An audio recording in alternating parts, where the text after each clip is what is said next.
कहते हैं कुछ नियम तोड़ने के लिए ही बने होते हैं।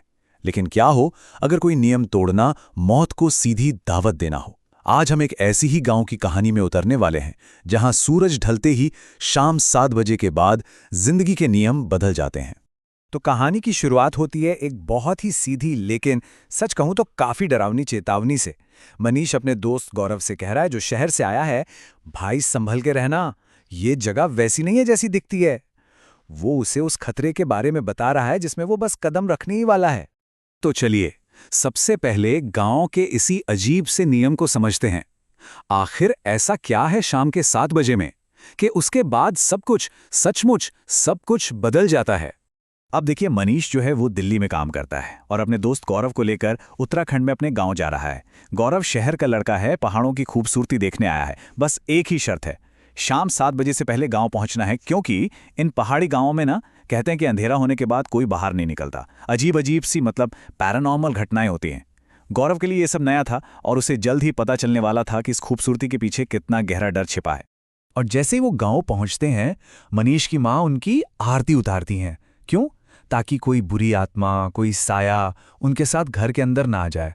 अब सोचिए, गौरव जो शहर से आया है, उसके लिए तो ये बस एक रस्म है, एक रीति रिवाज। लेकिन गांव वालों के लिए, उनके लिए ये जिंदगी और मौत का सवाल है। और बस यहीं से असली टकराव शुरू होता है। एक तरफ गांव का विश्वास और दूसरी तरफ शहर का लॉजिक। गौरव, जो तर्क और विज्ञान की दुनिया से आया है, वो इन सदियों पुरानी बातों को, इन मान्यताओं को मानने से साफ इनकार कर देता है। ये ना दो दुनियाओं की सीधी टक्कर थी। गांव वाले कहते हैं शाम 7 बजे के बाद कोई बाहर नहीं निकलता। गौरव कहता है, अरे हम तो शहर में रात 12 बजे घर आते हैं। गांव वाले कहते हैं बड़े बुजुर्ग कुछ कहते हैं तो सोच समझकर ही कहते हैं। गौरव का जवाब था, तुम्हारे गांव में अंधविश्वास बहुत ज्यादा है। एक तरफ वो डर था जो पीढ़ियों से चला आ रहा था, और दूसरी तरफ एक बेफिक्री, एक चुनौती। फिर उसी रात इस डर को एक नाम मिलता है। मनीष का छोटा भाई है राहुल। वो बताता है कि आखिर सब लोग डरते किस चीज से हैं। वो बताता है भूतों की बारात के बारे में। और गौरव, वो ये सब सुनकर क्या करता है? वो हंस देता है, मजाक उड़ाते हुए कहता है, क्या बात कर रहे हो, यहां इंसानों की शादियां नहीं हो रही और भूत अपनी बारात निकाल रहे हैं। मतलब उसके लिए ये सब सिर्फ एक और मनगढ़ंत कहानी थी, गांव वालों को डरा कर रखने का एक तरीका। देखिए, मजाक उड़ाना एक बात थी, लेकिन गौरव वो बस वहीं नहीं रुकता। वो एक कदम और आगे बढ़ जाता है। वो फैसला करता है कि वो इस नियम को, इस डर को सीधे सीधे चुनौती देगा। वो करने वाला था जिसे करने की हिम्मत गांव में कोई नहीं करता। और फिर वो रात आती है। गौरव को बाहर वॉशरूम जाना होता है। वो घर से निकलता है और फैसला करता है कि चलो एक वीडियो ही बना लेते हैं, सबको दिखाते हैं कि ये सारे अंधविश्वास कितने खोखले हैं। हाथ में फोन लेकर वो उस रात के सन्नाटे में कदम रखता है, इस यकीन के साथ कि वो इस डर का पर्दा फाश कर देगा। पर उसे ये जरा भी अंदाजा नहीं था कि वो सन्नाटा बहुत जल्द ही टूटने वाला है।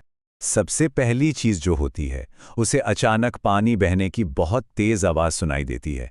लेकिन अजीब बात यह है कि आसपास कोई नदी, कोई झरना, कुछ भी नहीं है।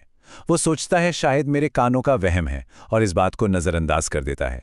लेकिन फिर हवा में एक अजीब सी फुसफुसाहट गूंजने लगती है, इतनी बेचैन करने वाली आवाज कि उसे लगा जैसे उसके कान के पर्दे फट जाएंगे। ऐसा लगा जैसे कोई ठीक उसके कान में कुछ कह रहा हो। वो घबराकर इधर उधर देखता है, पर वहां कोई नहीं था, बिल्कुल कोई नहीं। और उसका कैमरा, वो भी सिर्फ घुप अंधेरा ही रिकॉर्ड कर रहा था। और फिर कुछ ऐसा होता है जो उसके सारे तर्क, सारे विज्ञान को एक झटके में तोड़ देता है। उसे सड़क पर आगे एक कुत्ता दिखाई देता है। वो उसकी तरफ बढ़ता है और जैसे ही वो करीब पहुंचता है, वो कुत्ता ठीक उसकी आंखों के सामने हवा में गायब हो जाता है। इससे पहले कि वो कुछ समझ पाता, उसे अपने पीछे से भौंकने की आवाज आती है। वो मुड़ता है, वही कुत्ता काफी दूर खड़ा है और फिर से गायब। अब गौरव के मन में शक की कोई गुंजाइश नहीं बची थी। उसे समझ आ गया था कि वो यहां अकेला नहीं है। अब गौरव बुरी तरह डर चुका था। वो सब कुछ भूलकर घर की तरफ भागने के लिए मुड़ता है और तभी उसके कंधे पर एक हाथ आता है। वो डर के मारे उछल पड़ता है।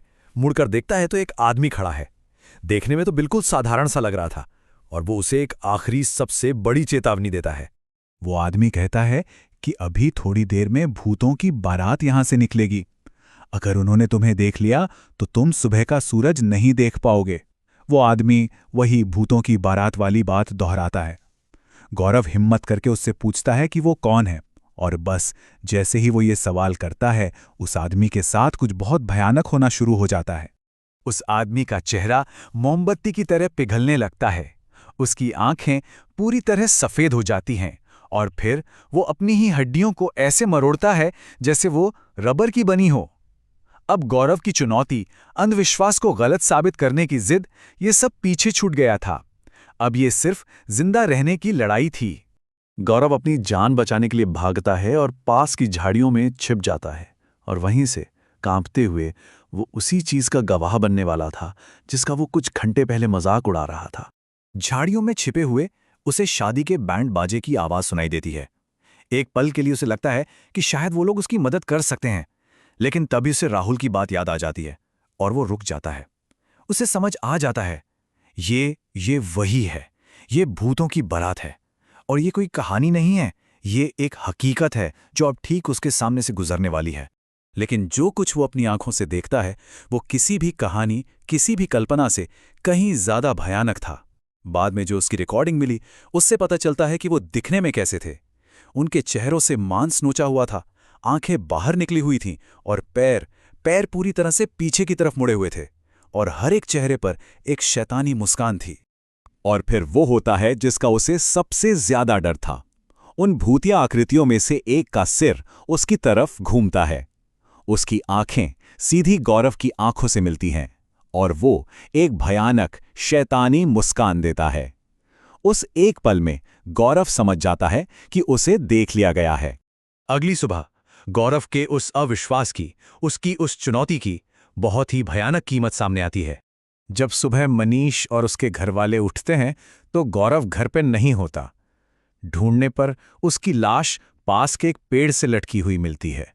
उसकी आंखें गायब थीं, जीभ बाहर लटकी हुई थी, और उसके हाथ पैर ठीक उसी तरह पीछे की ओर बेरहमी से मरोड़ दिए गए थे।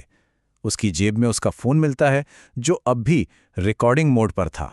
और कहानी का अंत हमें एक बहुत ही साफ और क्रूर सबक देता है कि उस गांव में जो कोई भी वहां बने नियमों को तोड़ने की कोशिश करता है, उसका अंजाम वही होता है जो गौरव का हुआ। ये कहानी ना एक सवाल छोड़ जाती है, क्या हर चीज जिसे हम अंधविश्वास कहते हैं वो वाकई अंधविश्वास है, या कुछ चेतावनियां, कुछ नियम ऐसी सच्चाइयों पर आधारित होते हैं जिन्हें हमारा विज्ञान, हमारा तर्क समझ नहीं पाता। ये सवाल हमें सोचने पर मजबूर करता है कि क्या कोई चीज सिर्फ इसलिए झूठी हो जाती है क्योंकि हम उस पर यकीन नहीं करते। शायद इसका जवाब अंधेरा होने के बाद ही मिलता है।